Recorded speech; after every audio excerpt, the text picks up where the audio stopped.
Hi there, I'm Andy Knight. I'm the Aircraft Operations Manager at Heathrow, and we're here today to set a new Guinness World Record for the heaviest aircraft to be towed over 100 metres by a team of people in wheelchairs. And the aircraft we'll be towing today is a British Airways Boeing 787-9 Dreamliner, weighing almost 130 tonnes, and the current record we're trying to beat, 67 tonnes. But we're here for a great reason, which is to support a charity called Airability. It's a charity that supports disabled people who want to learn to fly and puts them behind the controls of an aircraft. That's what it's all about, that's why we're here, and we're looking forward to smashing that record today.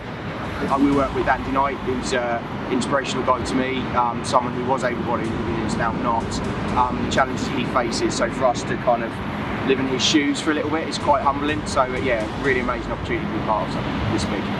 I'm nervous. Yeah, I think we all maybe came with the element of it. Yeah, it's just, you know, it's going to be fine. But actually, when you see it behind you, you realise this is actually an amazing kind of feat that we're going to take on, and you see some of the people in there that have kind of real disabilities, and you know the challenge that they're going through. So yeah, it's going to be tough, but we're going to do it.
See, I'm still trying to get my breath back. We made it look easy. We got up and running really quickly.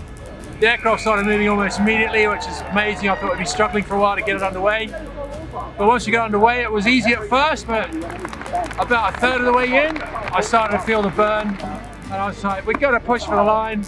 It's all over, we're world record holders. How about that?